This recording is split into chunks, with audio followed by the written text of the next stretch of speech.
أما بعد أعوذ بالله من الشيطان الرجيم بسم الله الرحمن الرحيم وما أرسلناك إلا رحمة للعالمين صدق اللہ. دوستو، بزرگوں، عزیزوں، نہایت ہی مبارک مجلس ہے، کیونکہ اس مجلس کے متعلق جو کچھ ہونا ہے اس کے متعلق نبی صلی اللہ علیہ وسلم کی یہ میری سنت ہے. النکاح من سنتی، ظاہر کی سنت عبادت ہی تو ہے. اس بنا پر علماء نے لکھا ہے کہ اس مجلس کا بھی احترام ہے.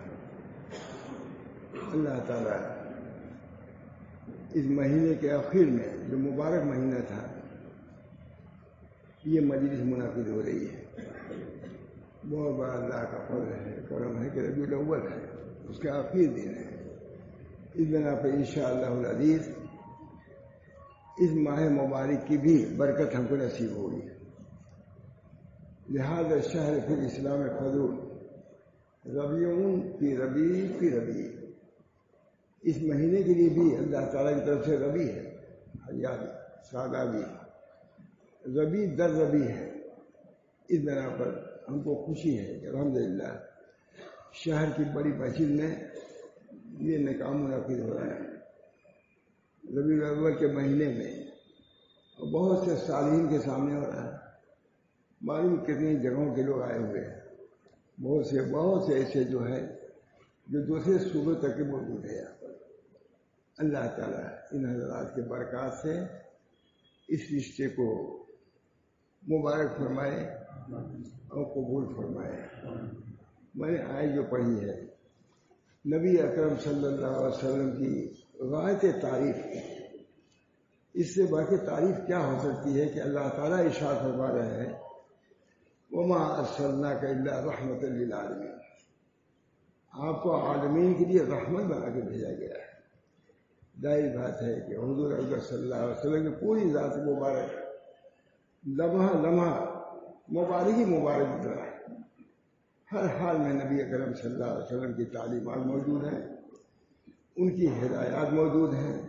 اگر آج بھی ہم ان تعلیمات پر ہدایت پر عمل کریں تو انشاءاللہ العزیز عافیت دارین سے ہم لوگ سرفراز ہوں گے. وما ارسلناک الا رحمۃ للعالمین، جس پر حضور اکرم صلی اللہ علیہ وسلم تشریف لائے ہیں. درندگی عام تھی، ہر قسم کی معصیت بڑی سے بڑی موجود تھی. قتل و قتال کا دور تھا. اس زمانے کو دور جاہلیت کہا جاتا تھا. حضرت مولانا شاہ رسول اللہ صلی اللہ علیہ اس کو خاص بیان کرتے تھے. اس دور کو دور جاہلیت کہا جاتا تھا. نبی اکرم صلی اللہ علیہ وسلم نے دور جاہلیت سے نکال کر دور عالمیت میں لے آئے. اتنا بڑا کمال. دور جاہلیت کو بدل دینا یہ معمولی بات نہیں تھی، نبی اکرم ہی لے آ سکتے تھے. اس کے لیے خود حضور صلی اللہ علیہ وسلم کو تجویز کیا اللہ نے کہ ان کی شخصیت ایسی ہے جو دور کو بدل دے. محمد البشر ذاک البشری بل ہوا یاقوت بین الحجری، محمد بشر ہے لیکن ہمارے جیسے نہیں، بلکہ وہ حجر، ایسے حجر ہیں جس کو یاقوت کہا جاتا ہے. پتھروں میں بہت سی قسمیں ہیں، سنگمرمر کیا، لیکن یاقوت جو پتھر ہے وہ سب سے قیمتی ہوتا ہے. نبی اکرم صلی اللہ علیہ وسلم ایسے ہیں جیسے پتھروں میں یاقوت ہو. اللہ کا شکر ہے ہم اس کے امتیوں میں سے ہیں، ہم کو اس کا شرف حاصل ہے. اللہ تعالیٰ نے ہم کو اس امت میں بنایا جس امت پر حضرت موسیٰ علیہ السلام نے رشک دیا ہے. تو اسی اعتبار سے ہم کو اپنے کو بنانے کی بھی ضرورت ہے. ایسی تعلیم، ایسی کتاب اللہ نے ہم کو آپ کے واسطے سے دی ہے کہ ہم کو اللہ کا شکر ادا کرنا چاہیے اور نعمتوں کی قدر کرنی چاہیے. حوض کوثر نبی کریم صلی اللہ علیہ وسلم کو ملا. انا اعطیناک الکوثر فصل لربک وانحر ان شانئک هو الابتر. ہم نے آپ کو کوثر دیا اور تمام امت کو شریک ٹھہرایا اس کے اندر. بہت بڑی نعمت ہے۔ بہرحال نبی اکرم صلی اللہ علیہ وسلم کی تعلیمات موجود ہیں، اللہ ہم سب کو ان تعلیمات پر عمل کی توفیق دے۔ دین و دنیا کی فلاح انہی تعلیم میں ہے۔ اسلم تسلم، اسلام لاؤ سالم رہو گے۔ آج ان چیزوں کو ہم لوگ بھول رہے ہیں۔ حسن اموالکم بالزکات، زکوٰۃ کے ذریعے سے اپنے اموال کی حسابت ظاہر کرو۔ وداوم مرضاکم بالصدقات، اور صدقات کے ذریعے سے اپنے مریضوں کا علاج کرو۔ کتنی بڑی بات ہے۔ اللہ تعالی ہم سب لوگوں کو ان احادیث پر عمل کرنے کی توفیق۔ ہم سب پریشان ہیں، جو آتا پوچھتا مولانا کیا کریں، یہ کرو جو حدیث میں آیا ہے۔ حسنوا اموالکم بالزکات وداوم مرضاکم بالصدقات وادفعوا اموال البلاء بالدعاء، یہ ہے علاج۔ زکوٰۃ کتنے لوگ نکالتے ہیں، مریضوں کا علاج کیسے ہوا کیا جاتا ہے؟ دوستو ان باتوں پر اگر ہم عمل کریں گے اللہ کی طرف سے مدد آئے گی، رحمت آئے گی انشاءاللہ العزیز۔ آج ہمارا قصور ہے، پوچھتے ہیں کیا کریں؟ صحابہ نے کیا کیا تھا؟ مصیبتوں میں صحابہ سب موجود ہے، تاریخ سب موجود ہے، ایک ایک دن کی تاریخ موجود ہے۔ ہم کو پڑھنا چاہیے، اپنے نبی کی سیرت کو پڑھنا چاہیے۔ سیرت کیا ہے؟ انک لعلی خلق عظیم، یہ سیرت ہے۔ آپ خلق عظیم پر ہیں۔ علماء لکھتے ہیں، مصر کا عالم لکھتا ہے کہ خلق عظیم کو ہم سمجھ نہیں سکتے، عرب عالم لکھ رہا ہے، جو حضور اخلاق کے کس درجے پہ تھے ان کو کوئی سمجھ بھی نہیں سکتا، لیکن انہی اخلاق کی شہر بے بہانا ہوتا ہے۔ حضور صلی اللہ علیہ وسلم امن لے کے آئے، آپ یہ لے گئے۔ قوت غضبیہ کو بتائے کہ اس کو مت عمل کرو، قوت شہویہ پر نہ عمل کرو، اخلاق میں طرح کرو۔ انک لعلی خلق عظیم، آپ خلق عظیم پر ہیں۔ وہ عشق لأتمم مکارم الاخلاق، میں مبعوث ہی اس لیے کیا گیا ہوں کہ مکارم اخلاق کی تکمیل کروں۔ مکارم اخلاق کی تکمیل کے لیے کتنے لوگوں کو معلوم ہے کہ اس کے لیے حضور آئے ہیں؟ آج بہت غفلت، علمی غفلت بھی ہے، عملی غفلت بھی ہے، اور اس سے زیادہ علمی غفلت ہے۔ علم جب ہوتا ہے تو آدمی عمل کی طرف وہ علم ابھارتا ہے، لیکن علم سے بھی ہم بیگانہ ہیں، نبی کی تعلیمات سے بیگانہ ہے، اس کو پڑھانا بھی نہیں چاہتے۔ دوسری قومیں اپنے مذہب کو جلدی نہیں بھولتی ہر جگہ، لیکن آج ہم اپنے مذہب کو، دوسرے کی تعلیمات کو لے کر بھلا رہے ہیں۔ اللہ تعالی ہم سب لوگوں کو ہدایت فرمائے۔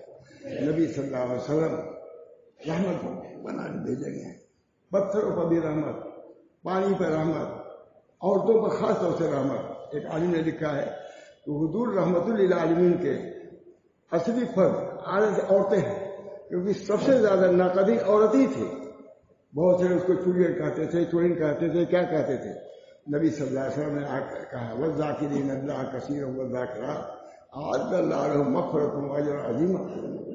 ذاکرین اور ذاکرات دونوں کا ذکر آیا ہے، سب کے لیے اجر ہے، سب کے لیے مغفرت ہے۔ تو لکھا ہے انہی عورتوں کو کسی کا ماں بنا دیا، کسی کی بیوی بنایا، کسی کو بہن بنایا، اور سب کے حقوق لکھے، سب کے حقوق بنا۔ کسی کو 2 بیٹیاں ہوں، 2 بہنیں ہوں، ان کے ساتھ اگر معاملہ تربیت کا کیا تو بے انتہا وعدہ فرمایا اللہ کے رسول صلی اللہ علیہ وسلم نے۔ اس بنا پر میرے دوستو اپنی حیثیت ہم کو سمجھنا چاہیے کہ ہم اس دور میں کس مقام پر ہم کھڑے ہیں۔ وہ مقام ایسا ہے جو بہت نازک ہے، اس وقت ہم کو سمجھنا ہے اور اللہ سے تعلق پیدا کرنا ہے، رسول کی تعلیمات کو سامنے لانا ہے۔ انشاءاللہ ان تعلیمات کے ذریعے سے بہت کچھ ہم کو مل سکتا ہے۔ انک لعلی خلق عظیم، وہ اس کے محتمم مکارم الاخلاق، مکارم اخلاق کو تکمیل کیا ہے۔ لیکن آج اپنے اخلاق کو دیکھ لیجیے کیا ہو رہا ہے، گھروں میں کیا ہو رہا ہے، مسجدوں تک میں کیا ہو رہا ہے، خانقاہوں میں کیا ہو رہا ہے، مدارس میں کیا ہو رہا ہے، اور کیا کیا ہو رہا ہے۔ اس بنا پر جب یہ صورتحال ہوگی تو اس کا نتیجہ بھی وہی سامنے آئے گا جو ہم دیکھ رہے ہیں۔ اللہ ہم سب کو توفیق دے۔ یہ نکاح یہ شرعی چیز ہے، یہ شرعی چیز ہے، اس کو حضور صلی اللہ علیہ وسلم، یہ 2 ہے ایجاب اور قبول۔ بس شریعت تنگ ہے شادی بیاہ کی وجہ سے بھی، لیکن حضور صلی اللہ علیہ وسلم فرمایا نہیں، نکاح بالکل آسان ہے، ایجاب اور قبول۔ حضرت قبول فرمائیں گے، ایجاب کر کے آ گئے۔ دو شاہدوں کے سامنے یہاں تو سینکڑوں شاہد ہیں، دو شاہد ہوئی ہے، کوئی اس کے اندر جو اس وقت جو ہو رہا ہے اس کا کوئی ثبوت نہیں ہے۔ اللہ تعالیٰ ہم سب لوگوں کو صحیح معنوں میں امت محمدیہ بنائے علیہ الصلوۃ والسلام، ان کے تعلیمات پر ہم کو عمل کی توفیق دے، اخلاق کے اعتبار سے بھی، معاملات کے اعتبار سے بھی، اخلاق کے اعتبار سے بھی پورا دین کامل ہے۔ الیوم اکملت لکم دینکم واتممت علیکم نعمتی ورضیت لکم الاسلام دینا۔ تمہارے لیے دین ہم نے پسند کیا ہے، تم دوسرے کی طرف جا رہے ہو۔ اخلاق عام طور سے اخلاق کی کساد بازاری ہے، اور سب چیز میں مہنگائی ہے، لیکن اخلاق کی کساد بازاری ہے، وہ سب سے سستا ہے۔ جو چاہے جو کہے، جو چاہے جو برتے، کوئی چیز نہیں ہے۔ اللہ تعالی ہم سب لوگوں کو اپنے دین کے کمال کو سمجھنے کی توفیق دے، اور دین کے اچھائی اور اس کے حسن کو پیش نظر رکھنے کی دے۔ انشاءاللہ اگر یہ ہوگا تو ضرور اللہ ان رحمت اللہ قریب من المحسنین، اللہ کی رحمت نیکوکاروں کے قریب، خدا کہہ رہا ہے ان رحمت اللہ قریب من المحسنین۔ اللہ تعالیٰ اس رحمت کا ہم کو لائق بنائے، مورد بنائے۔ انشاءاللہ اگر ہم توجہ کریں گے اللہ کی رحمت ضرور موجود ہوگی۔ وآخر دعوانا الحمدللہ رب العالمین۔